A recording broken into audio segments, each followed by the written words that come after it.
Iran युद्ध से एक बात साबित हो चुकी है कि भविष्य के युद्ध वही देश जीत पाएंगे जिनके पास अपने खुद के सैटेलाइट्स होंगे। आज का युद्ध परंपरागत तरीके से सिर्फ बॉर्डर पर नहीं लड़ा जाता, बल्कि अंतरिक्ष में मौजूद सैटेलाइट्स की मदद से लड़ा जा रहा है। इस समय अंतरिक्ष में मौजूद अमेरिका के कई सैटेलाइट्स लगातार ईरान की निगरानी कर रहे हैं, और जैसे ही ईरान अपने देश में किसी भी जगह से, किसी भी साइट से मिसाइल से कोई हमला करता है, जैसे ही उनकी मिसाइल लॉन्च होती है तो ये सैटेलाइट्स अपने सेंसर्स की मदद से उस मिसाइल के हीट सिग्नेचर का पता लगा लेते हैं। फिर मिसाइल की स्पीड, उसकी दिशा और उसके लोकेशन के बारे में पूरी जानकारी एयर डिफेंस सिस्टम को भेज दी जाती है, और इसी के आधार पर, इस डेटा के आधार पर उस मिसाइल को हवा में ही मार गिराया जाता है। और कई बार सैटेलाइट से पता लगाने से लेकर मार गिराने में सिर्फ कुछ मिनटों का समय लगता है। यानी ईरान, इजराइल और अमेरिका के बीच जो युद्ध चल रहा है, उसमें लॉन्च होने वाली लगभग हर मिसाइल को अंतरिक्ष से सैटेलाइट के जरिए ट्रैक किया जा रहा है, और जिस देश के पास बेहतर सैटेलाइट नेटवर्क है वही इस युद्ध को कंट्रोल करेगा।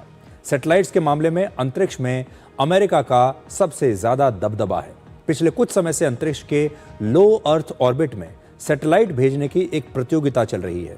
ये ऑर्बिट पृथ्वी से लगभग 450 किलोमीटर की ऊंचाई पर है, जबकि आमतौर पर सैटेलाइट्स कई हजार किलोमीटर की ऊंचाई पर होते हैं। इन सैटेलाइट से हाई स्पीड इंटरनेट और कनेक्टिविटी मिलती है, जो युद्ध भूमि में बहुत उपयोगी होती है। फिलहाल इसमें अमेरिका सबसे आगे है। अंतरिक्ष में इलॉन मस्क की कंपनी स्पेस एक्स के 11,000 से ज्यादा स्टारलिंक सैटेलाइट्स हैं, और उसका लक्ष्य है 34,000 सैटेलाइट्स का।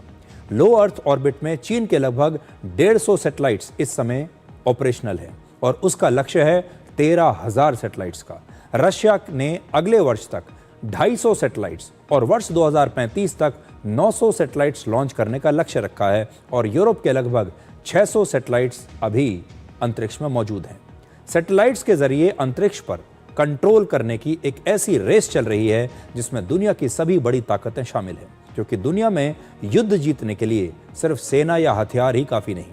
जिस देश के पास जितने ज्यादा प्रभावशाली सैटेलाइट्स होंगे, ताकतवर सैटेलाइट्स होंगे, वही दुश्मन की हर मिसाइल और हर हमले को ट्रैक कर पाएगा, खुद को सुरक्षित रख पाएगा। अंतरिक्ष में मौजूद सैटेलाइट्स ही अब एक निर्णायक हथियार बन गए हैं। ये सीधे हमला तो नहीं करते, लेकिन हमले की प्लानिंग, हमले से जुड़ा हर डेटा, सारी जानकारी अपने सेना तक पहुंचाने में बहुत बड़ी भूमिका ये निभा रहे हैं।